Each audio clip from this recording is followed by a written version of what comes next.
Okay.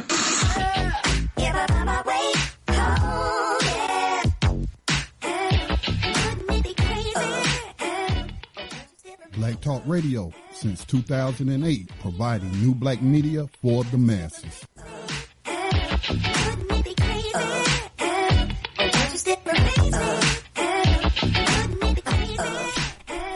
And welcome back to Black Talk Radio News. My name is Scotty Reed as I sit behind this mic behind the enemy lines of USA Inc. Again, you know, if you have a question or comment, you can call in. Tell us how you're doing, how you're dealing with this pandemic. And it is a pandemic. It's a global pandemic. You know, I've been calling some of the people I work with and some of the other hosts just to check on them, see how they're doing. Some of the listeners that call me on our business line to see how I'm doing, I call them back, and thus far everybody seems to be doing fine. I was really concerned about Tag, who helps host New Abolitionist Radio, one of the rotating hosts on Sunday nights at 9:00 p.m. Eastern time, because when we were, preparing in the day before on that Saturday, and he wasn't feeling all that well. And he shares an apartment with other people, and they weren't feeling well either. I was like, oh my God, don't let him be sick from this COVID-19, because it's hitting New York City hard. It's hitting it real hard. But I talked to him, Monday or Tuesday, and he says he's feeling a lot better. Hasn't been tested or anything. I don't think anybody's been tested. And it's kind of hard to get tested depending upon where you are. I know I don't have any symptoms and I don't plan on catching COVID-19, but who does? Who does plan on catching it? But anyway, at least I'm one of the few people that can go get free health care and go get COVID testing if I'm showing symptoms at the VA hospital in Charlotte. But I'm not, I don't live in fear. I'm not going to panic and go running over there. Oh, give me a test and all of that, when the tests are a limited resource in the United States. And that I don't want to be using up resources that I don't need. Okay. I live in a rural area. Our houses are not right up on top of each other.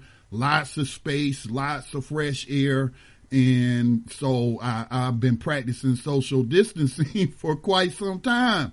But there's a lot of people, millions in this country, because of this system, this inhumane system, that don't have health care. They don't have a means to get tested. So just do the best that you can and know that you all are in my prayers. Now, I'm going to switch gears for a moment, and by no means am I done talking about COVID-19. I do have other information to share, but I'm going to switch gears for a moment, because this story, came out. I've talked about it on social media, not a whole lot, but I might make a comment here or there about Andrew Gillum, who is the former mayor of Tallahassee in Florida, and is, they say, narrowly lost to Ron DeSantis, who we'll be talking about a little later as well, in terms of his negligence in responding to COVID-19. But that's who Andrew Gillum is, and you might have seen him on CNN. I think he was a CNN contributor. So he was like a rising star in the Democratic Party, and he was a progressive. I mean, if Bernie Sanders campaigned for this dude, he had to be supporting progressive policies and not a neoliberal, although he held neoliberal positions. He does take money from AIPAC. He does not seem to care much for the human rights of the Palestinians who are occupied by Israel and being treated brutally, being murdered and through various means. But I was disappointed to find that out, that he was taking money from AIPAC. and they give to both sides of the aisle. And they always have these presidential candidates, which Bernie Sanders wouldn't go. Ron Paul is another person that comes to mind that wouldn't go. But every presidential candidate was expected to go down there and kiss their behind and tell them what they're going to do for Israel. Okay? Which is a welfare state. Okay? It's a client welfare state of the United States. Our taxpayers support a lot of that apartheid that they doing over there and funding, giving them military weapons to murder unarmed people who are peacefully marching. Remember the right of return. So I was disappointed in him about that. But I really didn't know much about him because, again, you know, he's a Florida politician. He wasn't really in the national spotlight until he ran for governor of Florida. So if you haven't heard the news, Mr. Gillum was supposed to go to a wedding and officiate the wedding. I thought he was just supposed to attend when I first read the story, but the people wedding that it was and his friends said he didn't show up. But he did show up to a hotel room that another man paid for, and the other man wasn't there, and he is the one who came and discovered Andrew in the room with this guy who has been described in most media reports as a male escort of the gay variety. Okay? And so when the man came there, he had given the guy, I don't know his name, but gave the guy, who on his profile listed himself also as a porno star, but he had gave this guy, the one that found him, gave this guy his credit card information to rent the room. And he was supposed to meet him at the room later. And he didn't get to the room till 11 o'clock that night. And upon entering the room, according to the reports, the guy being described as a gay escort / porno star opened the door, was naked, opened the door, and then, you know, was very, very sick, fell on the bed, fell on the floor, threw up, then tried to get on the bed, threw up again. And Andrew, now, some people are saying that he was naked too, saying that there were photos released of him in there naked. I don't know how true that is, but he was in the room. That has been confirmed that he would run into the bathroom to throw up. Now, that man who had rented the room saw that the guy that he had rented, because this guy also had a profile on rentmen.com. So the guy that he had rented was ODing. And so he called the police or called 911. Now, other people are saying this is a setup. How is this a setup? That man did what he was supposed to do in calling 911. You see that this person is having an overdose and you just go walk out the room and shut the door, and he dies, and they find out that you was there and you could have saved this man's life, in the very least, they could charge you with voluntary manslaughter. Okay, not involuntary, but voluntary manslaughter. So that man did everything he was supposed to do that. Oh, by the way, they also found 3 bags of what was believed to be crystal meth in a bunch of prescription bottles and what have you. So some people are saying this was a setup. No, this wasn't no setup. This wasn't like what happened to Marion Barry, who is no longer with us, passed away some time ago, who apparently had a crack addiction. Okay, and there's a lot of people that suffer from drug addiction, and I don't think people should be going to jail over it. I think they should get the help that they need. And it's just too bad that, again, if you don't have insurance, if you don't have the resources, you can't get that help. So I'm not trashing anybody that's using drugs or anything like that. So don't take it like that. Okay? Don't take it like that. But Marion Barry apparently had a crack habit.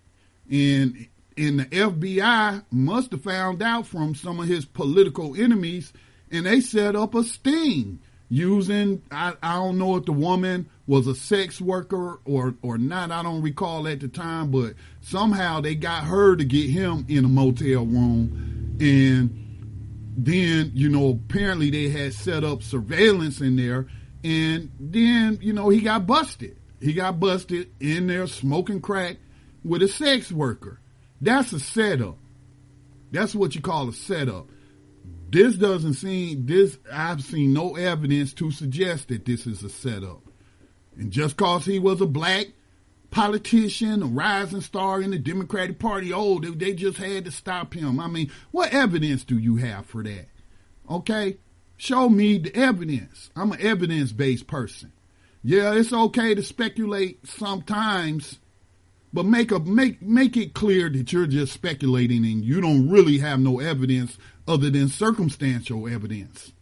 Okay? So, based off the circumstance, I will speculate, and it's not a joking manner, but sometimes we do, and I expect Dave Chappelle to include this in his next skit. This the country we live in, so just glad nobody died. But this person was on social media talking about, this was a setup and this and that. And I was like, you know what? You're right. It was a setup. That man came to his room that he rented and he found Andrew with his man that he rented and he got mad and he called the police. Yeah, it was a setup. And so I was just joking and being cynical. Because people setups do happen. Conspiracies are not out of the norm. All it takes is two people plotting to do something, and then you got a conspiracy, and they happen all the time, including government conspiracies and what have you. So, but sometimes it is exactly how it looks. Okay, it is exactly how it looks. Now, I saw this headline. I'm going to share some of the excerpts from this article written by Bruce C.T. Wright for NewsOne. And again, all my stuff is linked up in BTRcommunity.com. Become a member and help support the platform so that we don't die from coronavirus pandemic. The platform, that is. All right. But you'll find all my links and videos and stuff there if you want access to them. But anyway, this is the title of this article. Black life in moments of pain and terror has long been delectable to the American palate. And I'm like, wow, that headline. Let me read this article. So I just copied a couple of the excerpts and I will share those excerpts with you. And just up front, I am not in agreement with a lot of what you will hear here in this article. But it says, and again, I'm not starting from the beginning because it was a very long article. I just got, the highlights of the article. What followed, and when they say what followed, was when he got busted, or he got exposed for that lifestyle that he was living. Anyway, what followed was an onslaught of news coverage that left some critics feeling uncomfortable with Gillum's portrayal as a philandering substance abuser as opposed to a very real human who admittedly has some personal struggles following a high-profile close loss in Florida's 2018 gubernatorial election. So I'm going to stop there. No, let me just finish out the paragraph. It didn't help that the aforementioned narrative had been fueled in part by black conservatives looking to further endear themselves to the white power structure that they readily subscribe to. So, again, I'm a nonpartisan person, and as a writer myself, and a political pundit myself, I look at these things objectively. I don't allow my skin color to color my views, okay? I don't have a political affiliation to no political party. I'm an unaffiliated voter and have been since 1990. Okay, I'm not going, but that's what's being done here. They're playing politics with this. Okay, and so how long have we seen people make jokes about this kind of stuff? You know, a philandering substance abuser and all of that. I mean, we see it all day, and we see it in black produced media. And I'm not talking about all corporate media, but some of these underground sites, or I should say alternative media sites, blogs and stuff like that. So let's not play like only black conservatives be clowning people in these situations. You're playing politics, Mr. Wright. Okay? And it seems to me that Mr. Gillum, by his endorsement of Israel's inhumane apartheid policy against the non-white Palestinians, was him endearing himself to the white power structure. Okay? I came up with this term. I came up with this term to describe where people racialize things that don't need to be racialized because racism sells, just like sex sells, and pornography is the most popular form of media in the United States, if not the world. Okay?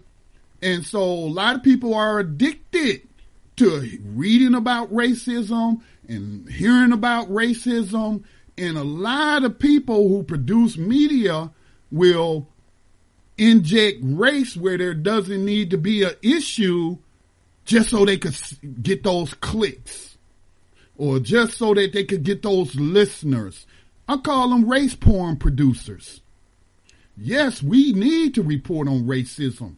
We need to, inform people about situations involving racism. We need to talk about institutional racism. We need to talk about it.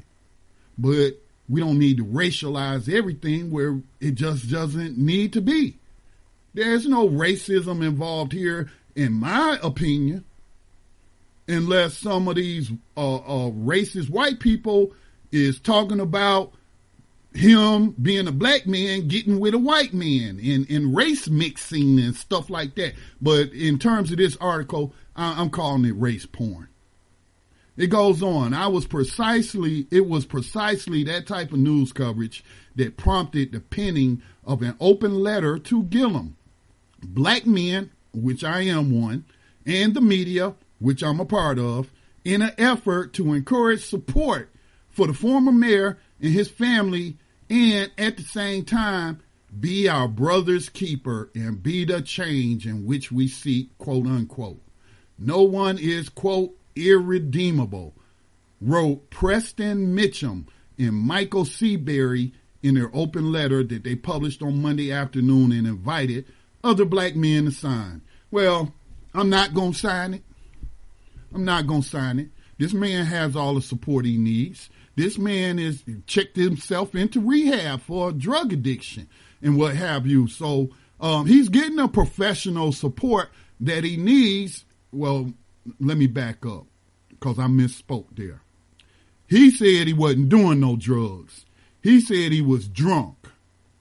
Now, I wasn't there, but I do have, one of them passed away that I observed closely, an uncle who's dead now, who was a crack addict.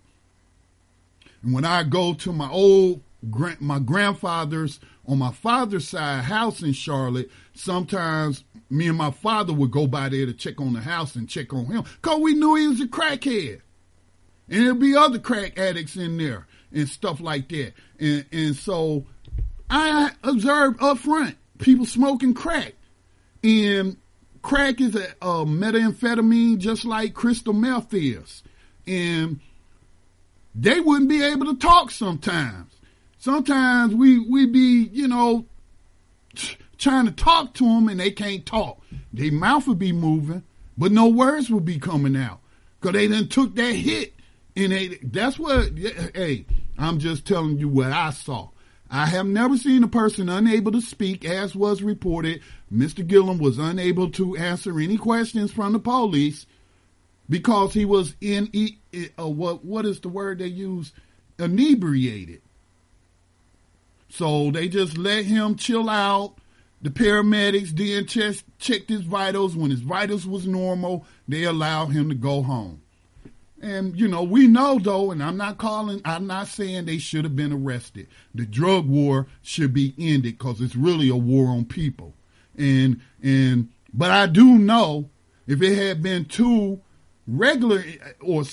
it had been regular individuals that got caught in a hotel room with a possible overdose victim and drugs were found in the room, everybody going to jail. I just know if that had been me, let's say, for example, even though I wasn't smoking crack and the police came into my grandfather's house where my uncle was living at the time, and they came up in there and did a raid, and I was going to go to jail. Whether I was high or not, whether I had anything on me or not, me and my dad would have been going to jail, and y'all know that's the case. So he was cut a break.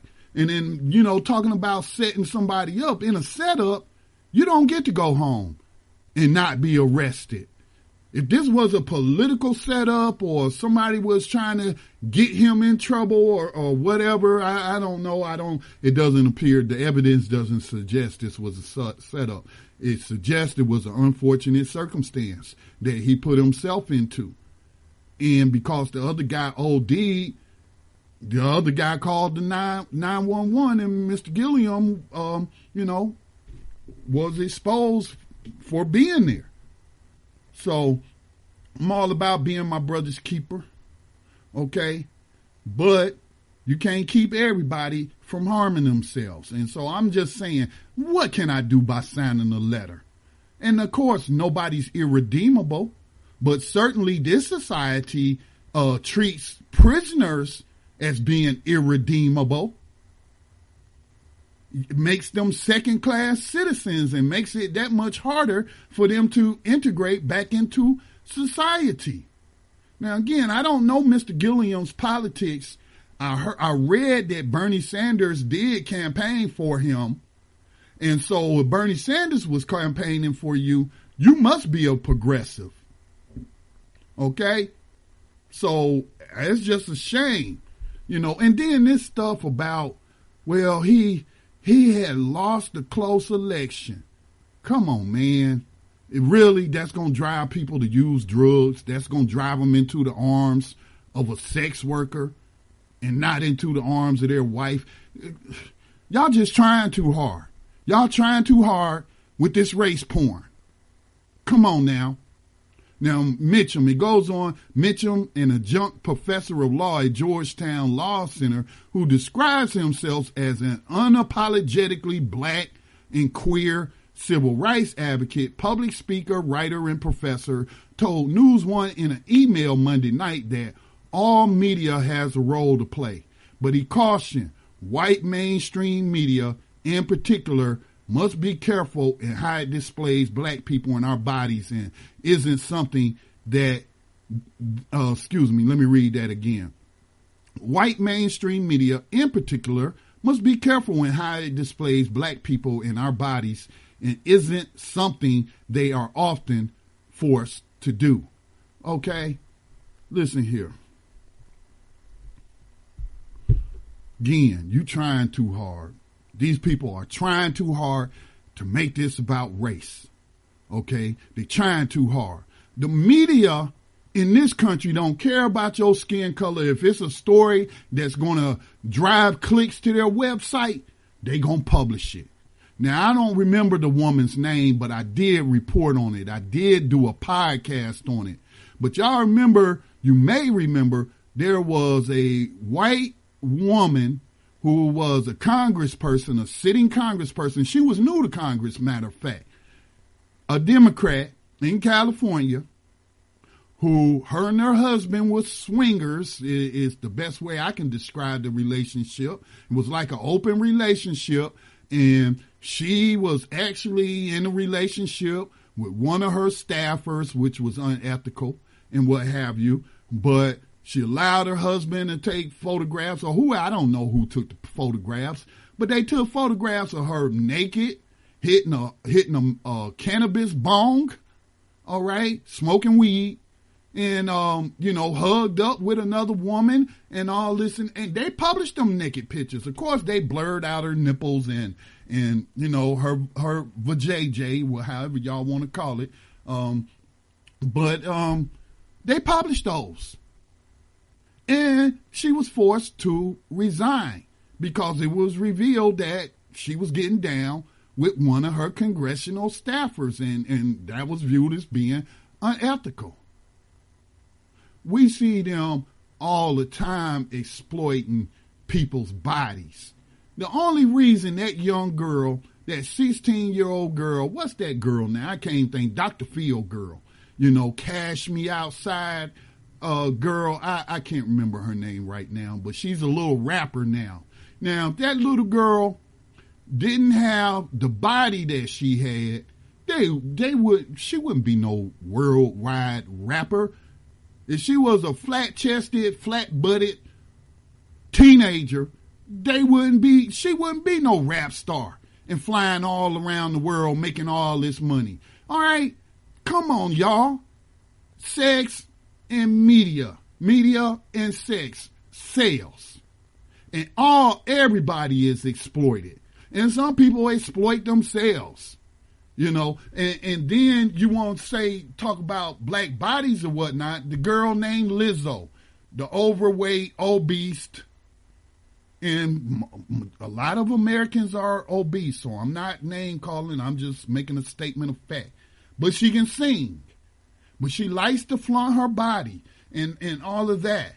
And people were criticizing her, saying, you're really presenting an unhealthy image to our children and what have you.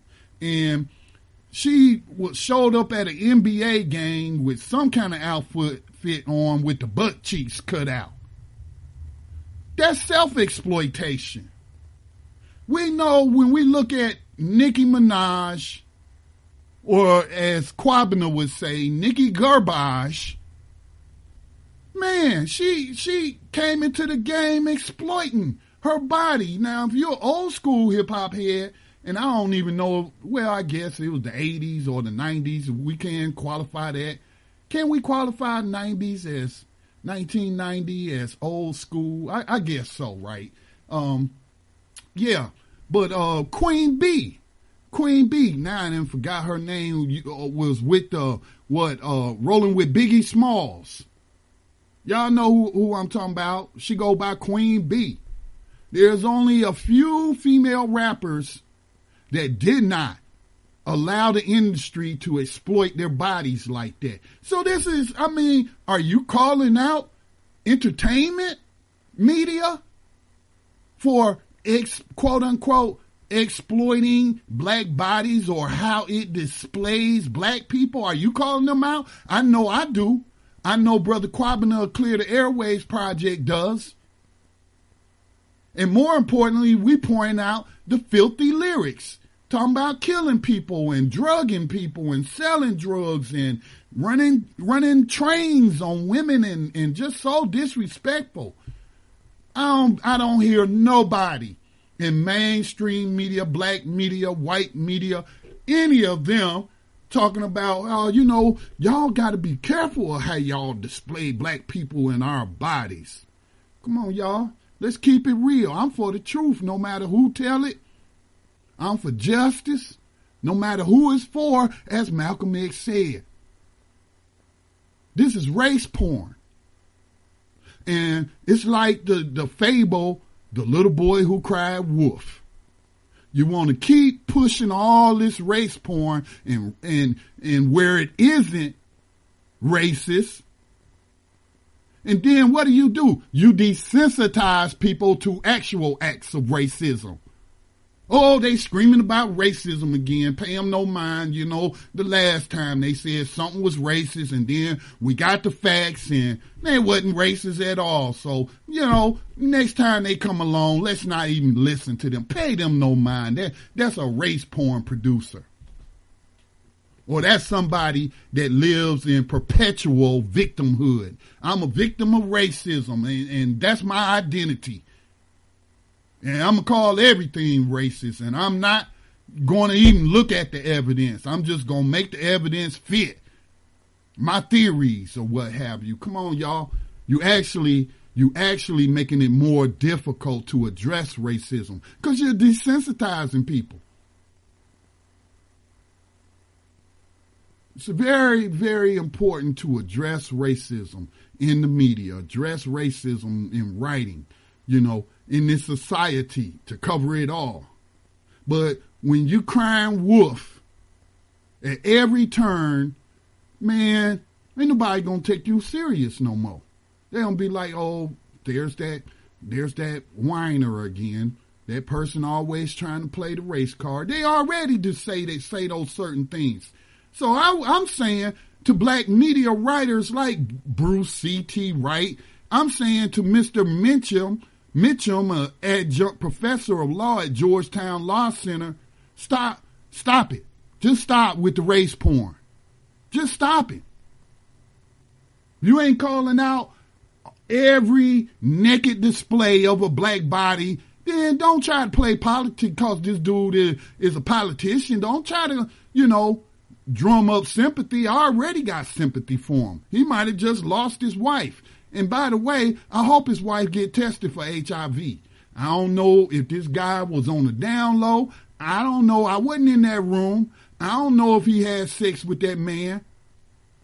I don't know. They ain't showed no pictures, no photos came out of any used condoms or what have you. I don't know. Maybe they was going bareback. I don't know. But I have sympathy for him in that he allowed his impulses to take control. And if he needed help, he didn't go get the proper help that he needed. But again, I don't know. He could have been doing these things when he was the mayor of Tallahassee. He could have been doing this prior to him running for governor. I don't know. But I know a lot of people don't win election or office and they don't turn up in a hotel room with a sex worker and bags of drugs laying around. Come on, y'all.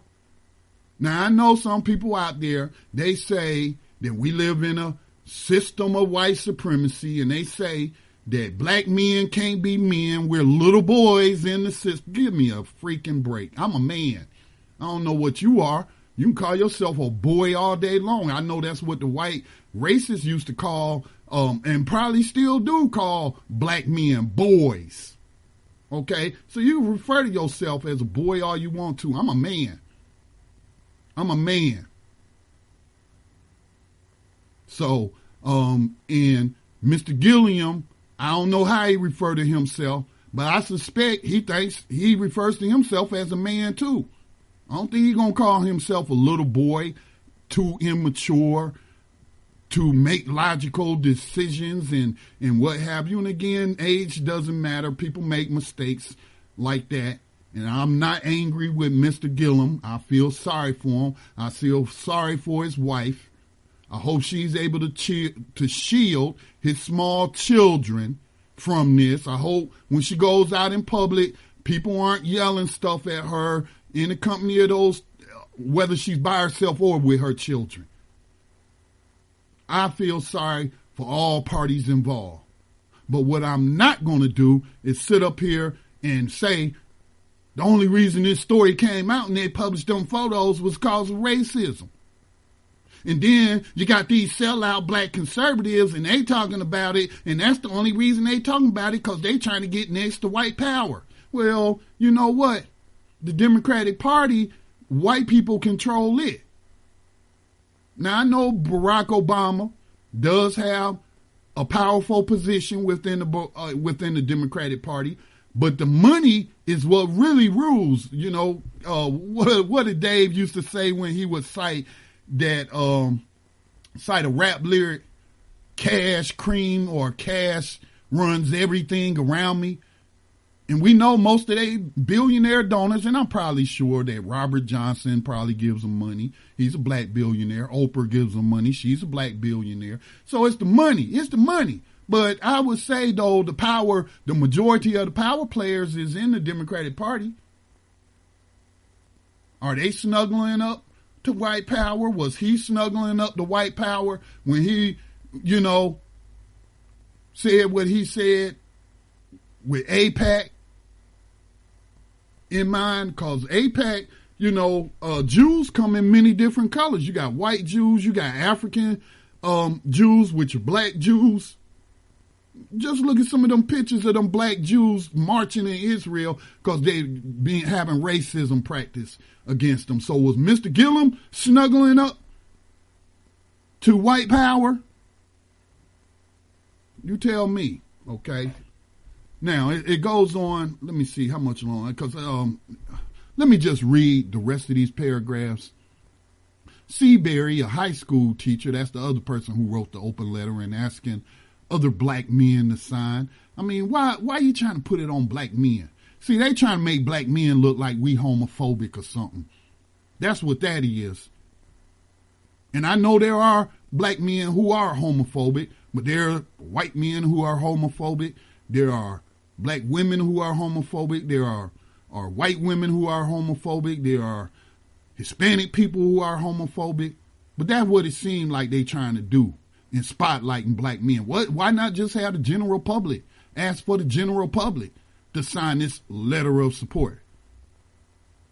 So let me read the rest of this. Seabury, a high school science teacher and advisor in Clayton County, Georgia, and Mitcham, also used the letter to appeal to black men to be more supportive of each other in their times of need. Well, guess what? I'm supportive of black men and women who are in the most inhumane situation in the United States, behind those bars. Behind those bars. How much do y'all talk about prison slavery? How much do y'all write about prison slavery? How much advocacy do you do for prisoners, men or women, boys or girls? Because they got kiddie prisons too. Okay? Fellow black men, quote, this is from the article, fellow black men, allow this letter to be a reminder that we, too, must be allowed the space to explore, mess up, reevaluate ourselves, and become anew. The letter earnestly says in part, unfortunately, the world often decides our fate based upon our trials, while white men are regularly afforded myriad opportunities and spaces to fail. Failure often backed by a system that protects them and incentivizes this dangerous cycle. We have the power to change that. No, wait a minute. I voted for Bernie Sanders, but they allowed Biden to fail his way to the nomination. It's not over yet. Okay, Bernie Sanders still in the race. He does mathematically, while visually it doesn't look like he got a chance, but mathematically he still has a chance. And Biden can drop out or drop dead, whichever one. So, Biden did all this harm to black people. Are y'all writing articles asking black boomers, how could y'all vote for Joe Biden? He locked up your sons and daughters. He had your grandkids up in prison. He put all these killer cops on the block. No, what I'm seeing from black corporate media writers and stuff is being very supportive of Joe Biden, the racist white man. I don't know if he's changed his ways, but I know them laws is still on the books, and the system that he helped create is still going strong. United States still leads the world in prison population. Later, the portion of the letter reserved for the media held no punches. We should not be shocked that you, the media, would fetishize a black life for clickbait, likes, and shares for anything, the letter says in part. Black life in moments of pain and terror has long been delectable to the American palate. while acknowledging that Gillum's incident was newsworthy because he is a public figure, the letter argued that coverage should not be done in such a salacious way, and the terrorizing of black life must not be the primary entree. Come on, man. Give me a freaking break, man. Give me a break. I bet you I can go to NewsOne site right now and go to their entertainment section and pull up photos of half-naked black women. I bet you I can. Is that okay? As long as it's women, we can exploit their bodies, right? Look, man, I don't even want to read the rest of this because it's just ridiculous. Sharing photos of Mayor Gillum's naked body. I didn't even know about those photos till you told me about them. So now I'm like, yeah, if I'm just in a room getting drunk, talking to a friend, I'm not going to take my clothes off. So what did that lead you to believe? The circumstantial evidence. But I digress. Sharing photos of Mayor Gillum's naked body, especially in such a vulnerable state, is inexcusable and triggering to a community that has seen our bodies fetishized and or slain across the nation from the lynching tree to Main Street. Quite frankly, we are sick of seeing black bodies become a call to fame and subject of your headlines. Look, y'all produce them same headlines.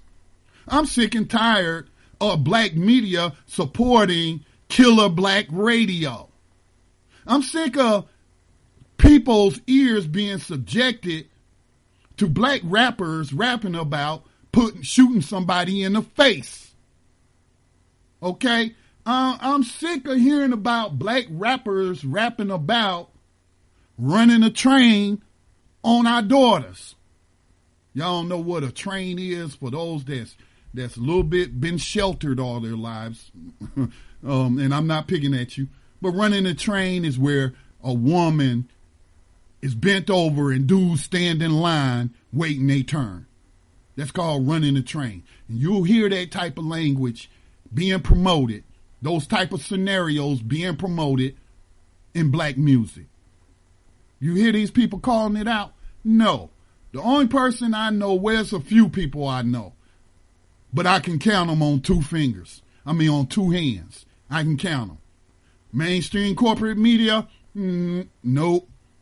And then every time a cop, whether they be black, white, or Hispanic, brutalizes a black person, y'all sharing them videos by the millions, ain't y'all? And you publishing them on your website. See, that one thing I can't stand. I can't stand a hypocrite. I can't stand hypocrisy. I can't stand people who try to manipulate emotions. Dude, this is clickbait. This is race porn clickbait. This is what this is. And you know good and well that the media been trying to find Donald Trump's P tapes for 4 years now. You know, we were told that the Russians got some video of Trump in Russia at a hotel room with prostitutes, or I shouldn't say prostitutes, but sex workers peeing on him, giving him a golden shower. Y'all know y'all been searching for that. And don't tell me if you came across it, you wouldn't be publishing it and sharing it or pointing to people to where it's published at, linking to it. You know you would. You know you would. And this is no defense of Donald Trump and anything he may or may have not done, but I can't stand hypocrites. I can't. If Donald Trump, if somebody, came to a room and Donald Trump was in there with his render man and drugs was on the floor, don't tell me y'all ain't gonna publish them photos. 'Cause you are. But then you want to target black conservatives, and I ain't got a lot of love for a lot of these black conservatives because they hypocrites too. And they sell out for butter biscuits on the Republican plantation just like neoliberal black Democrats do the same. I'm an objective pundit. I don't take sides. I try to tell it like I see it, and hopefully the way I see it is more truth than fiction. So that goes. I'm seeing people posting, talking about Candace Owens. There's an investigation into how did the media end up with these photos of naked bodies. And, you know, there was also a white naked man in there. They were publishing them too. See, that's the part that, never mind, I digress. I think I made my point. But some black people are claiming that black conservative pundit Candace Owens is behind the release of the photos, and they're calling for her to be penalized. Why? Why? If you had something like this on Donald Trump or Ron DeSantis or Ted Cruz or Mitch McConnell, y'all wouldn't hesitate to be publishing it. You know it's true. You know it's true. This is how you lose credibility. This is how you lose respect, or at least my respect. It's being a hypocrite. Why y'all want her to be punished? See, this part of her job, ain't it? That's part of her job description. I may not agree with her job, but she ain't doing nothing illegal. The police leak stuff to the media all the time. TMZ buys video and stuff from people all the time, including the police. Why do you think we have a paparazzi? So what did Candace Owens do? You may not agree with what she did, but why do you want her to be punished? For what? Don't make no sense. So the Miami Beach police are investigating the photo leak of the Andrew Gillum hotel incident. All right. Now, I'm going to close out this story with this before we hit another music break. As I stated earlier, Bernie Sanders campaigned for Andrew Gillum, but it did not stop Mr. Gillum from playing politics in favor of Joe Biden because of Sanders' accurate statement on Castro's literacy program. So if y'all don't know, Bernie Sanders did an interview with 60 Minutes and was asked a question about Cuba, and I ain't even watch it, but, you know, I heard about it. And I seen little clips about it, but, you know, I don't even know why. I think it was Anderson Cooper who asked him about it. And he said, you know, we just can't, and I'm paraphrasing, we just can't dog out Castro and Cuba for everything. You know, when Castro came to power, he educated the people. And as I said on the past podcast, man, he must have been a very bad dictator, because dictators usually want their population that they ruling over to be uneducated as possible. They don't give them free school all the way up to college. I mean, including college. They don't give them free medical training. They don't do none of that kind of stuff. They don't give them free health care. They don't teach them how to read. They don't teach them mathematics. So he must have been a terrible dictator. Now, you could say that he was an authoritarian figure. Well, strictly by the definition of the word, I would agree with you. But don't tell me that we don't live under authoritarian government with a whole bunch of dictators. This nation was founded as an authoritarian entity. You don't believe me? Weren't they practicing slavery? Yes, they were. You can't get more authoritarian than slavery. Did they also deny women the right to vote, the right to own land when they incorporated this nation? Well, I don't think they incorporated it until the 1800s. But when they founded this nation, did they not deny women rights? You don't get no more authoritarian than that. The drug war is the reason we have the world's largest prison population, filled with the majority of people are people like Andrew Gillum and his friends. Or I don't know what the other man was using or used drugs, but the one that was escort and a porn star, he's the one that OD'd, so we know he used them for certain. Okay? How authoritarian is that? To be putting people in prison because of what they choose to do with their body and what they choose to put into their body. You know, there's a group called Law Enforcement Against Prohibition that thinks all drugs should be legalized. Yeah, we still arresting people for marijuana possession or marijuana trafficking. Don't get more authoritarian than that.